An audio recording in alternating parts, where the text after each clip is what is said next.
കർത്താവ് നിങ്ങളോടുകൂടെ, അങ്ങേ ആത്മാവോടും കൂടെ. ലൂക്കായുടെ വിശുദ്ധ സുവിശേഷത്തിൽ നിന്നുള്ള വായന. കർത്താവേ, അങ്ങേക്ക് മഹത്വം. അധ്യായം 4:16 മുതൽ 30 വരെയുള്ള തിരുവചനങ്ങൾ. യേശു താൻ വളർന്ന സ്ഥലമായ നസ്രത്തിൽ വന്നു.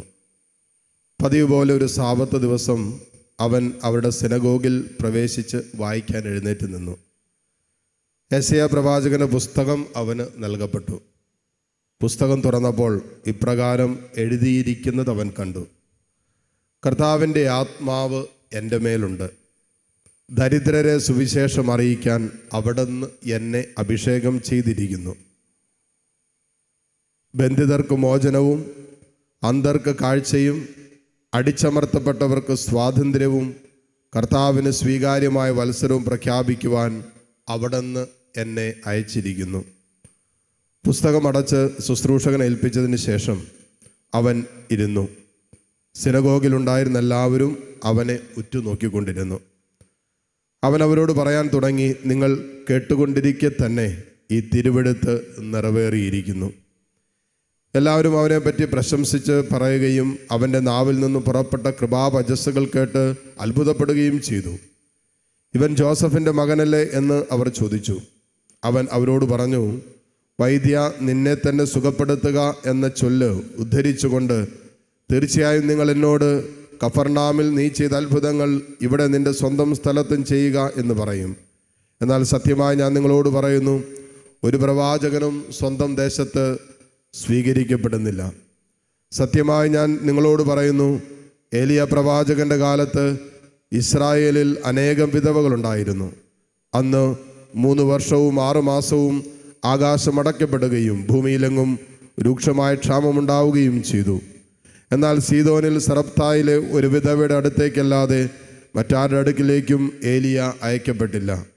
ഏലീഷ പ്രവാചകന്റെ കാലത്ത് ഇസ്രായേലിൽ അനേകം കുഷ്ഠരോഗികളുണ്ടായിരുന്നു.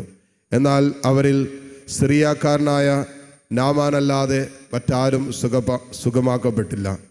ഇത് കേട്ടപ്പോൾ സിനഗോഗിലുണ്ടായിരുന്ന എല്ലാവരും കോപാകുലരായി.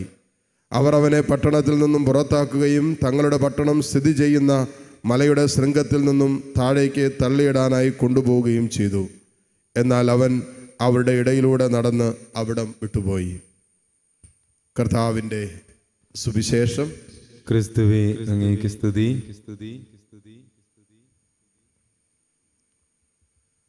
മിശിഹായിൽ ഏറ്റവും സ്നേഹമുള്ള മാതാപിതാക്കളെ, സഹോദരി സഹോദരങ്ങളെ, നമ്മളിന്ന് വായിച്ചു കേട്ട സുവിശേഷ ഭാഗം തീർച്ചയായിട്ടും യേശു തൻ്റെ ദൗത്യത്തെക്കുറിച്ച് വെളിപ്പെടുത്തുന്ന സംഭവമാണ്. ഇവിടെ ഇത് ശ്രദ്ധിച്ചു കഴിഞ്ഞാൽ മനുഷ്യൻ്റെ ഒരു സ്വഭാവം അല്ലെങ്കിൽ മനുഷ്യജീവിതത്തിൻ്റെ ഒരു സ്വഭാവത്തെ നമുക്ക് കൃത്യമായിട്ട് മനസ്സിലാക്കാൻ പറ്റും, അല്ലേ? നമുക്ക് ദൈവത്തിൻ്റെ സ്വഭാവത്തെക്കുറിച്ച് നമ്മൾ വചനത്തിലൂടെ നിരന്തരം കേട്ടുകൊണ്ടിരിക്കുന്നതാണ്. വചനത്തിലൂടെ നമ്മൾ മനസ്സിലാക്കുന്നത് ദൈവിക സ്വഭാവമാണ്. ദൈവം കരുണാമയനാണ്, സ്നേഹനിധിയാണ്, നല്ലവനാണ്, നന്മയാണ് എന്നൊക്കെ നമ്മൾ വചനത്തിലൂടെ മനസ്സിലാക്കിയിട്ടുള്ള കാര്യമാണ്. ഇന്നത്തെ സുവിശേഷത്തിലൂടെ കടന്നു പോകുമ്പോൾ ദൈവിക സ്വഭാവത്തിലും അപ്പുറമായി മനുഷ്യൻ്റെ ഒരു സ്വഭാവത്തെ വളരെ മനോഹരമായിട്ട് സുവിശേഷം വരച്ച് കാണിക്കുന്നുണ്ട്. ഒരുപക്ഷെ നമ്മുടെ സ്വഭാവമാകാം, നമ്മൾ കണ്ടുമുട്ടിയിട്ടുള്ള പലരുടെ സ്വഭാവമാകാം. ഇതിൻ്റെ ആദ്യ ഭാഗത്ത് ഈശോ പ്രവാചക ഗ്രന്ഥം നൽകപ്പെട്ടു. അവനത് വായിച്ചു കഴിഞ്ഞപ്പോൾ ഇവിടെ എഴുതി വച്ചിരിക്കുന്ന ഇങ്ങനെയാണ്: അവിടെ ഉണ്ടായിരുന്ന എല്ലാവരും അവനെ പ്രശംസിച്ച് പറഞ്ഞു.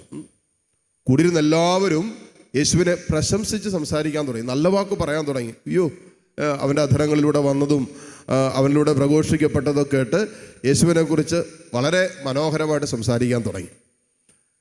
അത് കഴിഞ്ഞ് കുറച്ച് കഴിഞ്ഞ് സ്വന്തം ദേശത്ത് താൻ അവഗണിക്കപ്പെടുന്നു, ഒരു പ്രവാചകൻ അവഗണിക്കപ്പെടുന്നു എന്നുള്ള കാര്യങ്ങളൊക്കെ പറഞ്ഞ് കേട്ടുകൊണ്ടിരുന്നവരെ അവരെക്കുറിച്ചുള്ള ചില കാര്യങ്ങൾ ഈശോ പറയാൻ തുടങ്ങിക്കഴിഞ്ഞപ്പോൾ കുറച്ച് കഴിഞ്ഞപ്പോൾ അവസാനം എഴുതി വച്ചിരിക്കുകയാണ്: ജനക്കൂട്ടം മുഴുവനും കോപാകുലരായി അവൻ അവിടുന്ന് ഓടിച്ചു എന്ന് എഴുതി പറയും.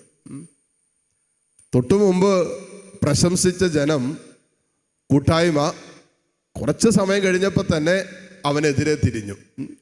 ഇത് മനുഷ്യൻ്റെ ഒരു സ്വഭാവമാണ്.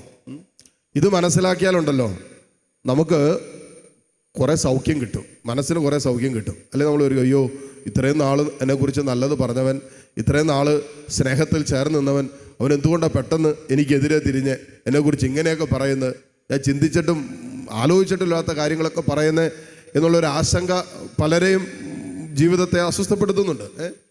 ഈ മാനുഷികമായി ഉണ്ടാകുന്ന വൈകാരിക തലങ്ങളിൽ നമ്മളെ അസ്വസ്ഥപ്പെടുത്തുന്ന, മനസ്സിനേൽക്കുന്ന മനുഷ്യൻ്റെ പ്രവണതകളിൽ നിന്നും സ്വാഭാവികമായ അവൻ്റെ തീരുമാനങ്ങളിൽ നിന്നുണ്ടാകുന്ന മുറിവുകൾക്ക് സൗഖ്യം കിട്ടാൻ മനുഷ്യൻ്റെ സ്വഭാവം എന്തെന്ന് മനസ്സിലാക്കിയാൽ മതി. ദൈവത്തിൻ്റെ സ്വഭാവത്തിന് മാറ്റമില്ല. സ്നേഹമാണ്, നിത്യസ്നേഹമാണ്. കരുണയാണ്, നിത്യമായി കരുണ കാണിക്കുന്നവനാണ്. പക്ഷെ മനുഷ്യൻ്റെ സ്വഭാവം അങ്ങനെയല്ല. ഇന്ന് സ്നേഹിക്കുന്നവൻ നാളെ സ്നേഹിക്കണമെന്നൊരു നിർബന്ധമില്ല. ഇന്ന് നിനക്ക് വേണ്ടി കൈയടിക്കുന്നവൻ നാളെ കൈയടിക്കണം നിർബന്ധമില്ല. ഇന്ന് നിന്നെ മനസ്സിലാക്കുകയും അംഗീകരിക്കുകയും ചേർത്ത് പിടിക്കുകയും ചെയ്യുന്ന ഒരുവൻ നാളെയും അങ്ങനെ തന്നെ ആയിരിക്കണമെന്ന് നമുക്ക് ശഠിക്കാൻ പറ്റില്ല. മനുഷ്യൻ്റെ സ്വഭാവം മാറിക്കൊണ്ടിരിക്കും. മനുഷ്യൻ തന്നെ ഈ ലോകത്തിൽ നിന്ന് മാറ്റപ്പെടും. അപ്പോൾ മനുഷ്യൻ്റെ സ്വഭാവത്തിന് മാറ്റം ഉണ്ടാവും. അപ്പോൾ അവർക്ക് വേദന ഉണ്ടാകുന്നൊരു കാര്യം പറഞ്ഞപ്പോൾ യേശു ശത്രുവായിട്ട് അവർ കാണും. ആദ്യവായനയിൽ നമ്മൾ കേട്ടു, പൗലോസ്ലീഹ പറയുകയാണ്, ഞാൻ നിങ്ങളുടെ ഇടയിലായിരുന്നപ്പോൾ, കൊരിന്ത് സഭയോട് പറയാണ്, നിങ്ങളുടെ ഇടയിലായിരുന്നപ്പോൾ യേശുക്രിസ്തുവിനെ കുറിച്ചല്ലാതെ, അതും ക്രൂശിക്കപ്പെട്ടവരെ കുറിച്ചല്ലാതെ മറ്റൊന്നിനെക്കുറിച്ചും നിങ്ങൾ അറിയേണ്ട എന്ന് ഞാൻ തീരുമാനിച്ചു. യേശുവിനെക്കുറിച്ചും അത് ക്രൂശിക്കപ്പെട്ടവനെ കുറിച്ചും മറ്റൊന്നിനെ കുറിച്ച് അറിയേണ്ടെന്ന് ഞാൻ വിചാരിച്ചു. നമ്മൾ തീർച്ചയായിട്ടും നമ്മുടെയൊക്കെ ജീവിത ദൗത്യമാണ് സുവിശേഷത്തിലും ആദ്യ വായനയിലും പറയുക എന്താണ്? യേശുവിനെ അറിഞ്ഞ് യേശുവിനെ നൽകുക എന്നുള്ളൊരു ദൗത്യമുണ്ട്. അപ്പോൾ ഈ ദൗത്യത്തെക്കുറിച്ച് പൗലോസ്ലീഹ പറയുമ്പോൾ കൊരിന്ത് സഭയോട് പറയുകയാണ്, നിങ്ങളുടെ ഇടയിലായിരുന്നപ്പോൾ യേശുവിനെ കുറിച്ചും അതും ക്രൂശിക്കപ്പെട്ടവനെ കുറിച്ച് മാത്രം അറിഞ്ഞാൽ മതിയെന്ന് തീരുമാനിച്ചു. നമ്മൾ നിരന്തരമായി ദൈവാന്വേഷണത്തിലാണ്.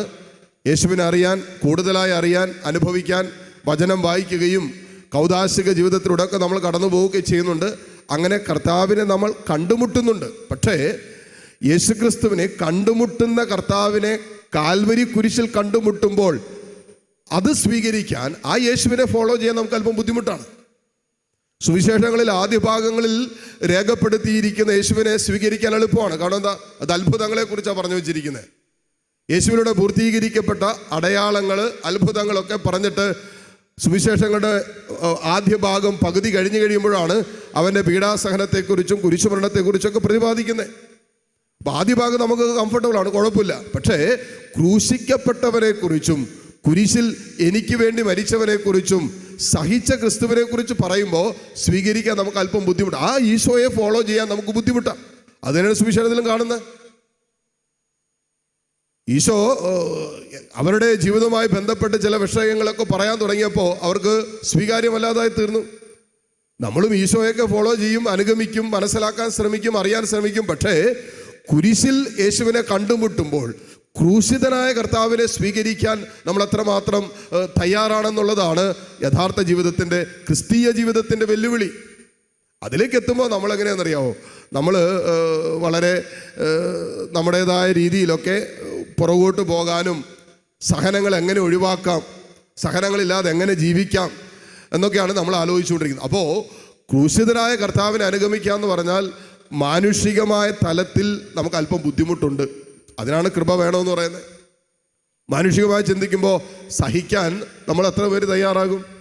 ഉണ്ടാകുന്ന സഹനങ്ങളൊക്കെ എങ്ങനെയെങ്കിലും ഒഴിവാക്കാമെന്നാണോ നമ്മൾ ചിന്തിച്ചുകൊണ്ടിരിക്കുന്നത്. നമ്മളാരും സഹനം സ്വീകരിക്കാൻ തയ്യാറല്ല. അത് മാനുഷികമായ പ്രവണതയാണ്.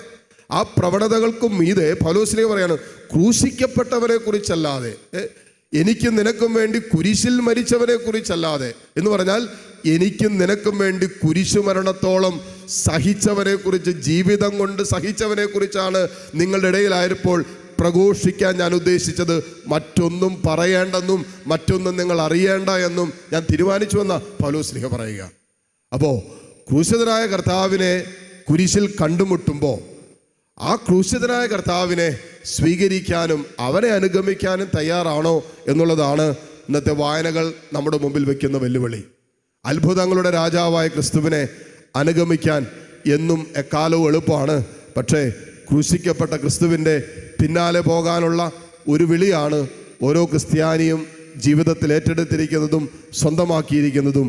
ഇത് മനസ്സിലാക്കിക്കൊണ്ട് എല്ലാ സഹനങ്ങളിലും, ജീവിതം വെച്ച് നീട്ടുന്ന എല്ലാ ജീവിതത്തിൻ്റെ ദുരനുഭവങ്ങളിലും സഹനങ്ങളിലും ക്രൂശിതനായ ക്രിസ്തുവിനോട് ചേർന്ന് നിന്ന് ജീവിക്കുവാനുള്ള കൃപയ്ക്കായി ഈ ബലിയിലൂടെ പ്രാർത്ഥിക്കാം. പരിശുദ്ധാത്മാവ് നമ്മെ അതിന് സഹായിക്കട്ടെ. ആമേൻ.